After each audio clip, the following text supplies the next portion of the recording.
I came to Bulawayo so that we can unpack the monetary policy statement that we issued on the 5th of April together. Some people have said the central bank does not accept criticism. Far from the truth. We are here to hear your views. As Zimbabweans, let's have what I call constructive criticism. I want you to say to me, this thing doesn't work, do it in this way. Or you are in the right direction, but can we tweak this and that?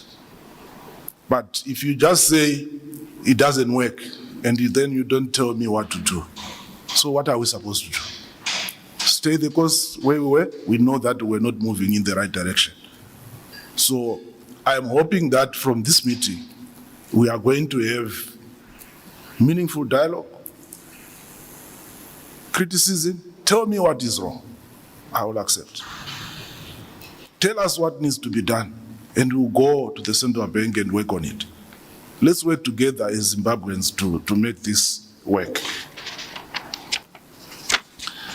Before coming up with the monetary policy statement, as I said earlier on, we made wide consultations. You may not know this, but let me tell you, I was told that I was going to be governor of the central bank on 11 September 2023. You didn't know about that. And from that time, I started making consultations and working towards assuming duty, which I eventually did on the 28th of March. The official appointment was made on the 8th of December. So during that period, we consulted with CZI. A lot of what you see in the monetary policy statement came from there. We consulted with Chamber of Mines. We consulted with the Association of Retailers. We consulted with civil society. We consulted with eminent people, what I call opinion leaders. With this, I will tell you that we had a breakfast meeting at the Mikos with selected opinion leaders. And I say to them, I'm moving into this job. Tell me what you want me to do. And the result of it is what you saw in the monetary policy statement. We also didn't know much about a structured currency. We got a consultant from the World Bank who came to us, and a lot of the things that you are seeing about the structured currency actually came from the World Bank. So if you're going to blame me, you're actually blaming the World Bank. Maybe they didn't advise us properly. And if they did not advise us properly, it's fine. Let's refine it. So I just wanted to give you the background to how we came up with the monetary policy statement.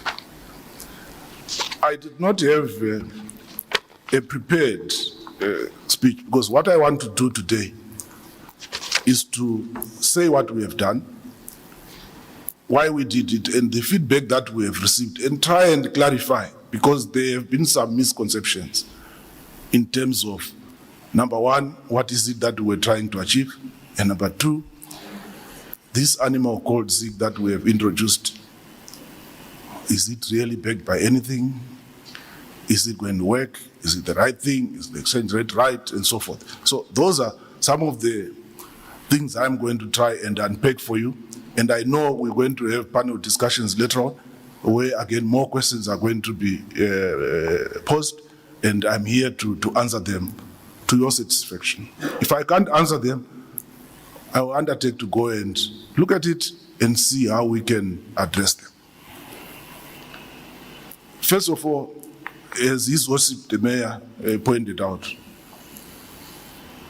we realize that we are operating in an environment where everyone was demanding the US dollar. Dumisan said it. He said, you cannot compete with the US dollar. It's a strong currency. And so we said, we need to address that. The currency was volatile. You saw it from January. I went into the central bank and we said, people are saying we should allow market forces to prevail. Let's allow market forces to prevail. From January, the central bank did not interfere in the determination of the exchange rate. And you saw what happened. The premium over the parallel market rate was narrowing until we got to 33,000 as at the 5th of April, when we unveiled the monetary policy statement. And I think the parallel market rate had started going down. It was almost the same. So those were market forces at play. But still, we had a currency that was very weak, that was depreciating every day, every week, and we had to correct that. The issue of confidence is one of the issues that was pointed out by all the people we consulted. They said people don't have confidence in the central bank, they don't have confidence in the currency, you must do something about it. Hence, we then try to do something about it in the monetary policy statement.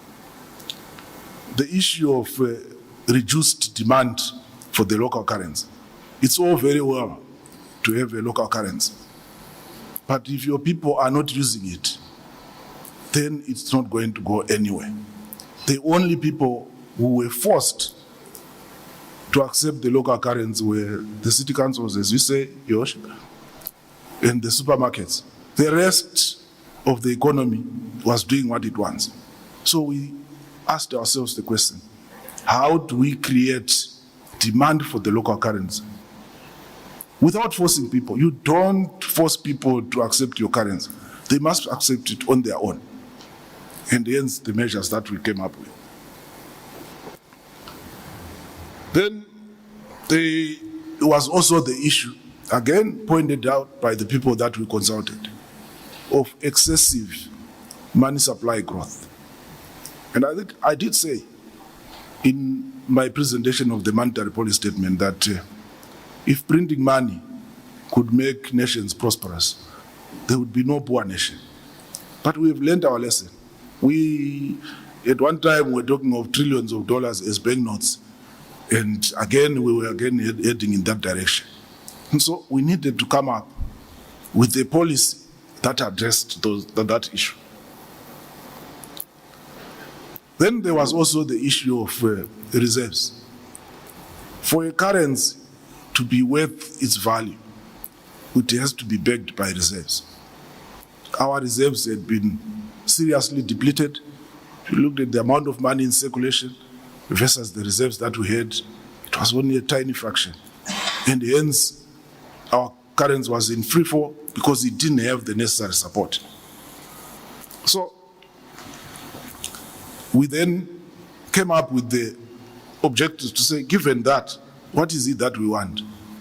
We want a national currency which is stable. Everyone wants that. You want to see the price of bread being 13 zig in January and 13 zig in December. That's what everyone wants, so that they can budget. His Worship the Mayor was saying it's difficult now for city councils to budget. They got, is it $7 billion, when it was still worth something. By the time they were about to use it, it was not worth anything. We don't want that. So that's one of the reasons or strategic objectives of this monetary policy statement. And of course, it comes with a stable and sustainable exchange rate and again, restoration of market confidence. Again, I keep borrowing from what you said, Your Worship. Market confidence cannot be legislated. Can pass as many laws as you want and say you shall be confident. They will not. We have to earn it and walk the talk. And this is some of the things that we are going to do. So this is why and how we introduced the ZIG.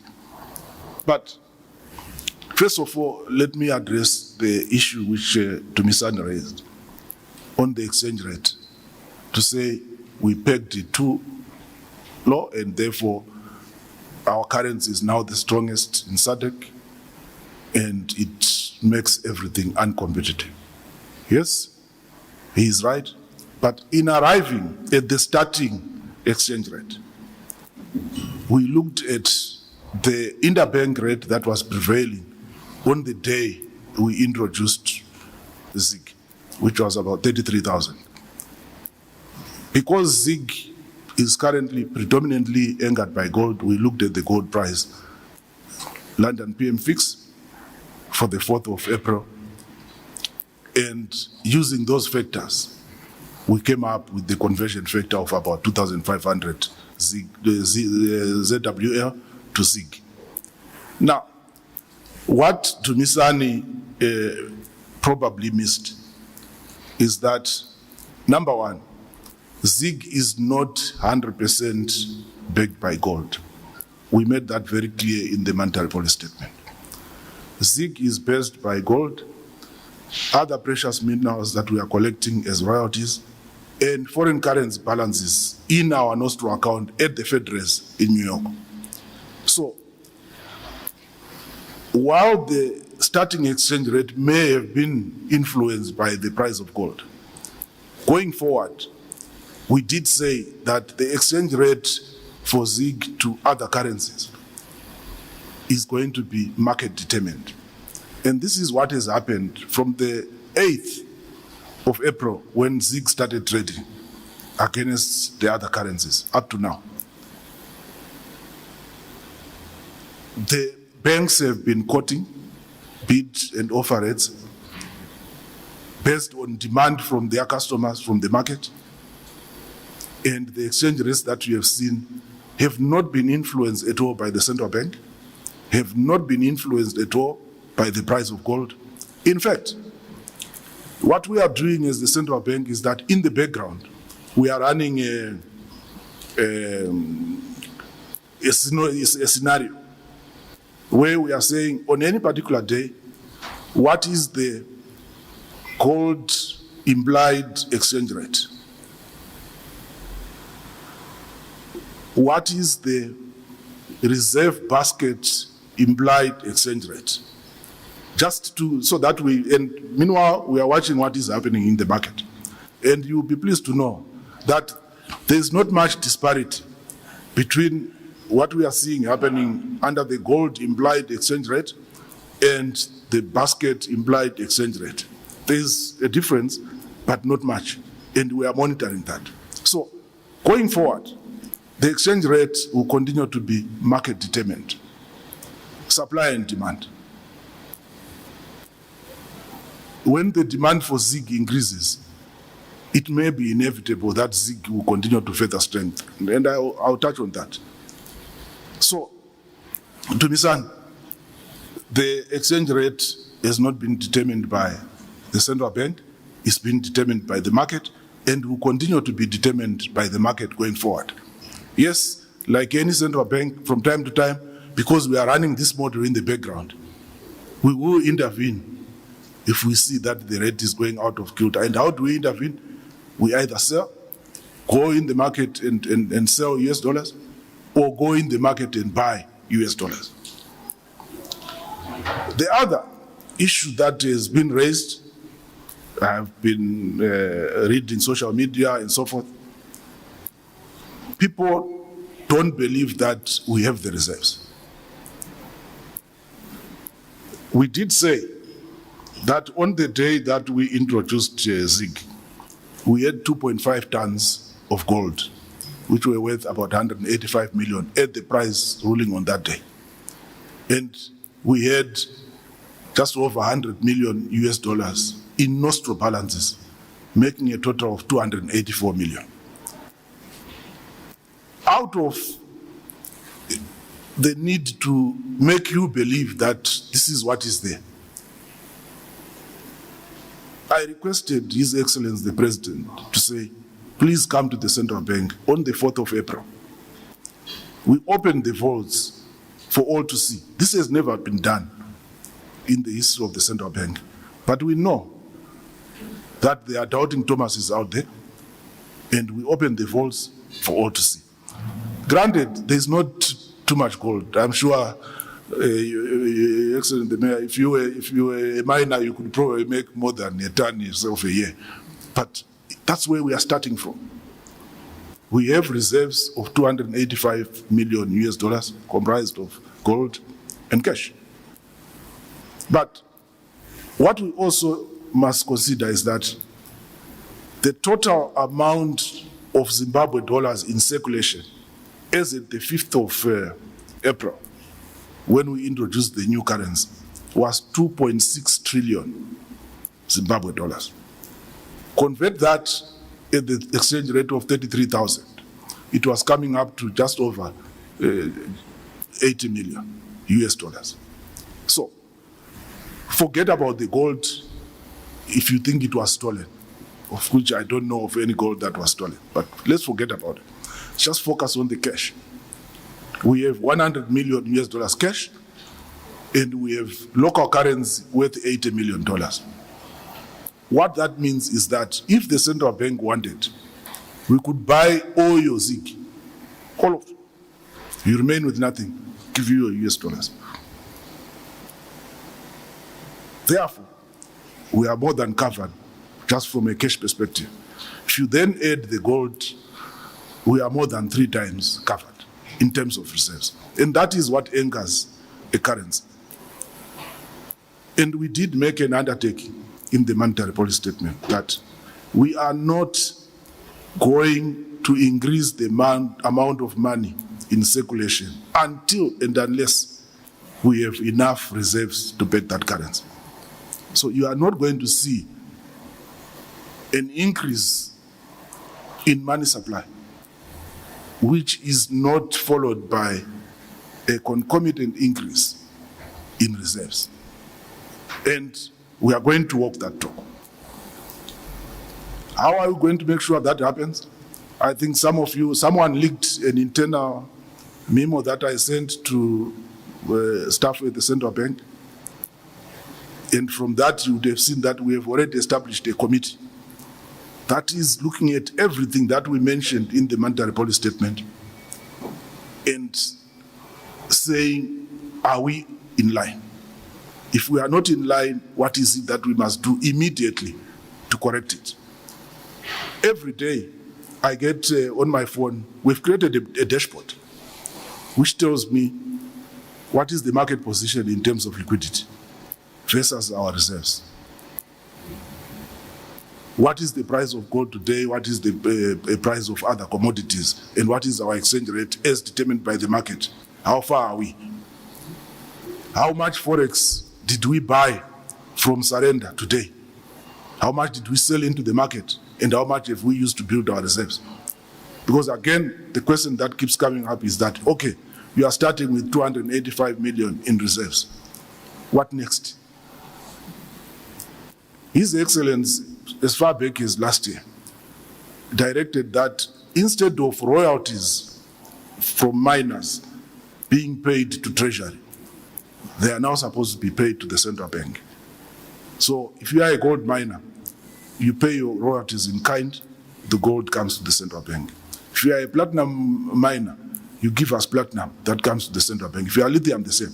But the central bank, we don't know how to store platinum, we don't know how to store diamonds, their price moves up and down, we don't know how to store lithium. So we immediately sell those and convert into gold. So that's how we are growing our gold. If for a moment you assume, and if it's true, that this country did 40 tons of gold last year, and 5% is royalties, it means 2 tons of gold every year coming our way to the central bank to boost those reserves. And that way, we can then start increasing the amount of money in circulation. So, we also said we needed to address the demand for the local currency.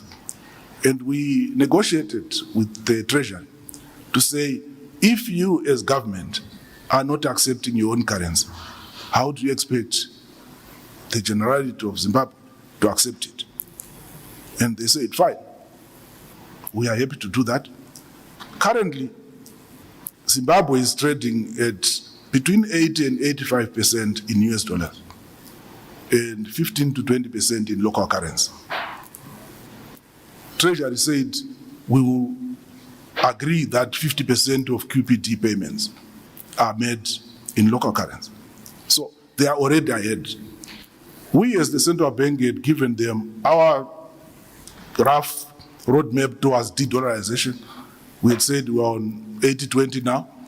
If we can maybe be 70-30 by year end, maybe 60-40 by end of 2025, and maybe 50-50 by end of 2026, they are already at 50-50. So they have created a situation now where if you just look at the proportion of US dollars and ZIM dollars in the market, they are going to create a lot of demand for ZIG come the next QPT. And here's the other math. I've been told by Treasury that every quarter they collect plus or minus 300 million for QPTs, USD. 50% of that is 150 million USD. They want it in ZIG, but there is only 80 million worth of ZIG in the market. So there is going to be serious demand for ZIG. Yesterday in Gweru, people were saying to me, oh, no, you can't have that. Why are Treasury saying they want 50%? They must allow me to pay what I want. You can't have that. You asked for ZIG to have a market, you're creating a market for ZIG, and now you want to say, I want to pay what I want. They want to pay in US dollars now because they know there's going to be serious demand for ZIG, and therefore ZIG is likely to strengthen. But that is what we want as a country. We want a stable currency. We want a currency where there is demand for that currency. So that is what we are going to do.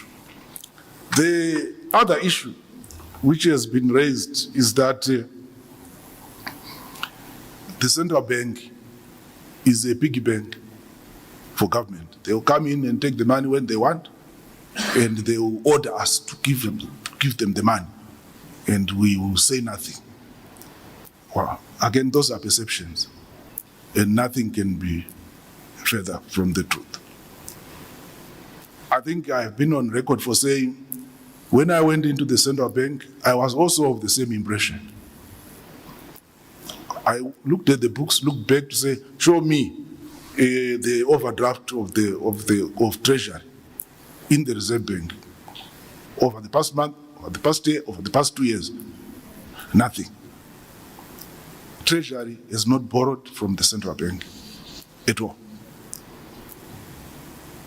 In the Reserve Bank Act, there is a provision that if Treasury were to borrow from the central bank, they borrow it according to a formula.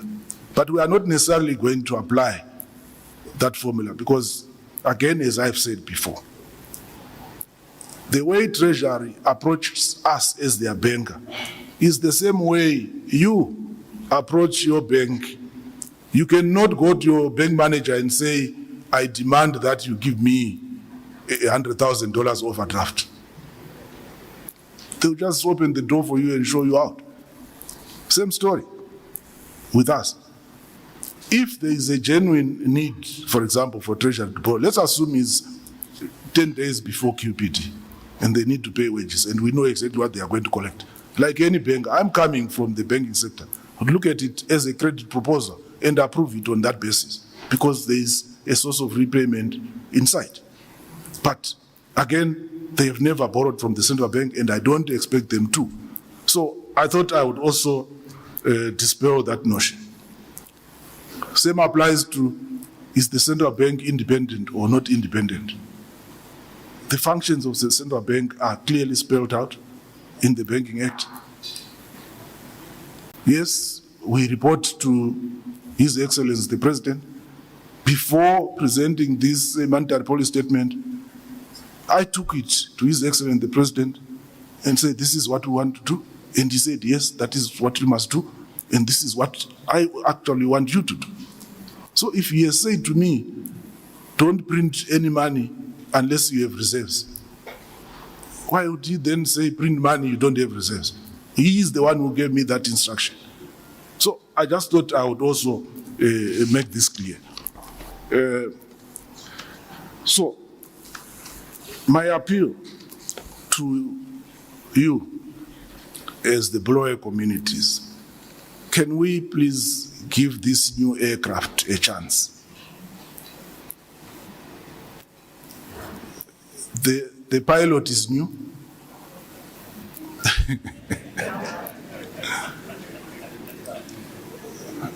He does have quite a lot of hours flying time. Let's make it work instead of us just saying it's not going to work.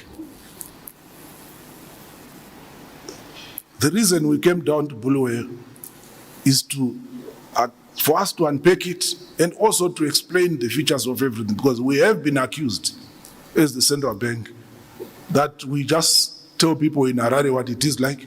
We don't go out in the areas to explain. I was in Gweru yesterday. I'm here today. Next week we're going to be in Mutare. The next week we're going to be in Masvingo. Personally explaining to the people.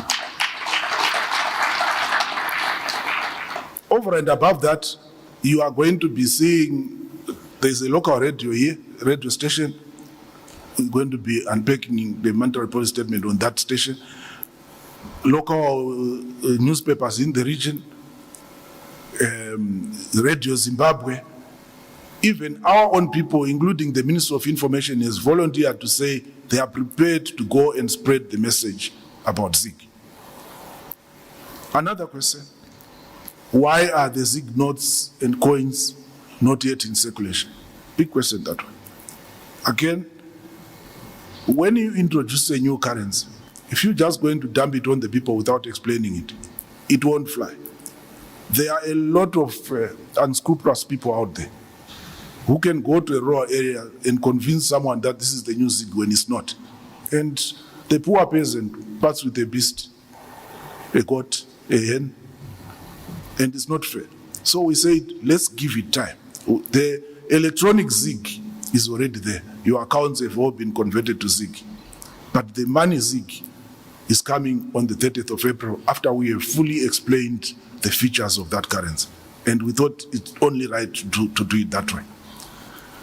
Before I conclude, I want to say that we have also started running what I might call a survey on what you think about the ZIG. Are you prepared to accept it or not? And I think the people from our PR department will circulate the QR code for you. We want to start with this audience here. Tell us what you think. But not only that, if you write to us as the central bank and make a suggestion to say, can you do it differently? Do it like this. We will listen. It's our country. We don't have a monopoly of ideas. Even at the central bank, I'm just their spokesperson. I cannot know everything. We work as a team. As a governor, deputy governors, directors in charge of everything. There is no way I can say I know everything. It's not possible. And we also rely on you as the people, as the consumers of ZIG, to let us know what you feel about it, what it is that we can change. We already got feedback to say, but you are entering at 1 ZIG, and 1 ZIG is equal to 6 US cents. So are you saying a sweet in a shop is going to cost 6 cents? And we listened. And we are going to introduce lower denomination ZIG coins so that the issue of divisibility, issue of change is fully addressed. So thank you very much, Mr. MC. I think it's better that I address questions that come from the floor, because what I've just told you is what I have picked up so far. Thank you.